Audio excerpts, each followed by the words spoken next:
Bonjour à tous. Merci à tous d'être ici, si nombreux aujourd'hui avec nous à la Maison de la Mutualité. Et bienvenue dans cette édition 2025 de Capital Invest. Une édition qu'on a voulu un petit peu différente des précédentes. Pour beaucoup d'entre vous, vous assistez à cette plénière à l'issue d'une après-midi qui a voulu démontrer l'effervescence de nos différents écosystèmes, de nos différentes communautés, puisqu'on vous a accueillis par plus petits groupes avec un événement dédié pour nos fonds de capital risque, un événement dédié pour les fonds régionaux, des événements dédiés à nos propres souscripteurs, notamment France 2030, qui est le principal souscripteur de nos fonds gérés pour compte de tiers, mais également nos souscripteurs privés que nous avons réunis. Voilà, nous aussi, on fait des AGM, nous aussi, on fait des Investor Day, et les équipes ont été très occupées cet après-midi, je les en remercie.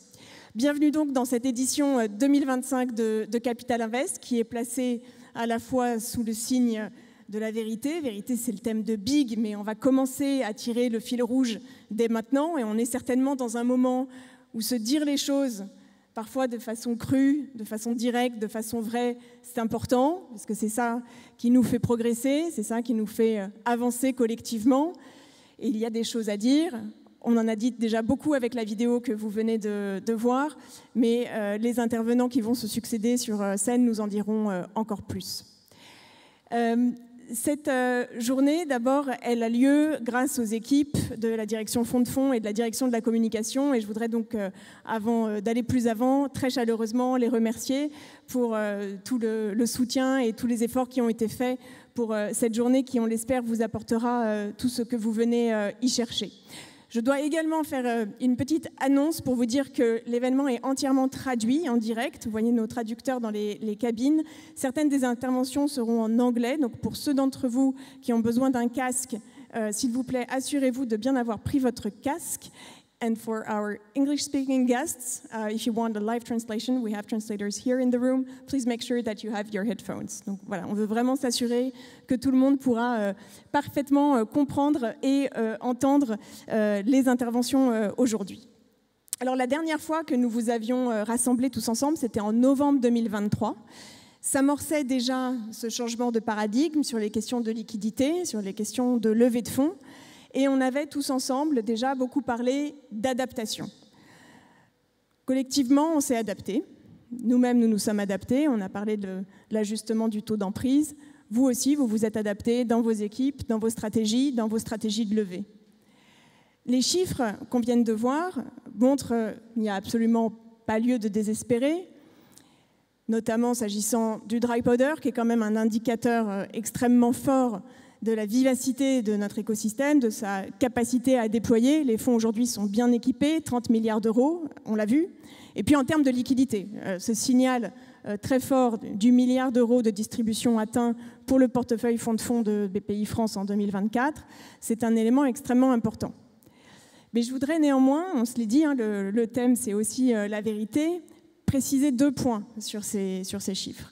La vidéo le dit, ces distributions, elles viennent de quelques très belles réussites en capital risque, dont on se félicite évidemment, ce sont de très très bonnes nouvelles. Néanmoins, les distributions en volume, en capital risque, elles représentent 56% de ce milliard. Mais quand on regarde en nombre d'entreprises, là c'est seulement 40%. Donc on a des événements de liquidité qui sont beaucoup plus concentrés sur un plus petit nombre d'entreprises. Les très belles sorties se font. Le reste est encore dans les portefeuilles et certains, depuis longtemps, et méritent aujourd'hui d'être travaillés pour des événements de liquidité. Ça, c'est le premier élément pour venir préciser ce chiffre-là.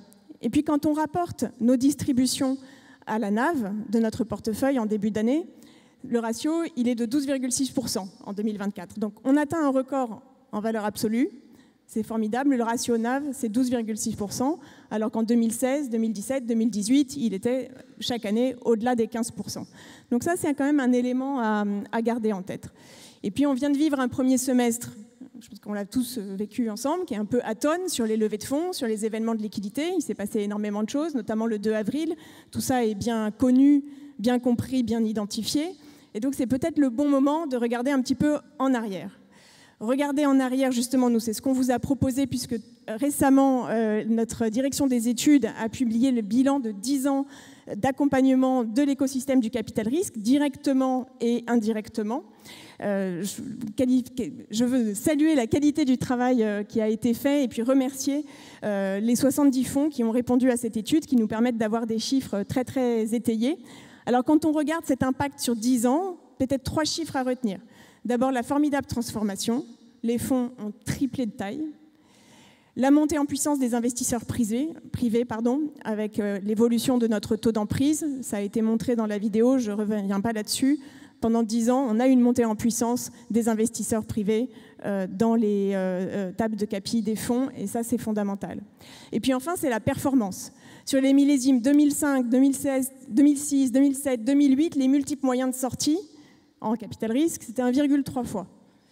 Sur des millésimes plus récents, c'est 2,5 fois les multiples moyens. Donc là aussi, en termes de performance, collectivement, nous avons tous progressé. Et ça, c'est fondamental. Alors, on a regardé en arrière, mais c'est aussi le bon moment de regarder ce qu'on va chercher à construire. Et là, aujourd'hui, notre industrie, elle est au service des grandes mutations. Innovation industrielle, réindustrialisation, décarbonation, mobilisation de l'épargne des particuliers au bénéfice du non-coté, intelligence artificielle. Tout ceci, ce sont les enjeux de demain et nous les préparons. Les fonds, ils sont équipés justement pour être au rendez-vous de l'histoire, préparer les entreprises au monde de demain ou préparer les entreprises de demain. Et là, maintenant, je vais vous parler de Magellan. Vous allez me suivre, vous allez voir. Zweig a fait une biographie de Magellan. Et dans sa biographie, il nous dit que c'est merveilleux, au cours de l'histoire, de voir le génie d'un individu communier avec le génie de son heure. De voir un homme clairement comprendre le désir de son époque. Ça, c'était Magellan qui était complètement en phase avec le désir de son époque. Mais le désir de notre époque, il est là aussi.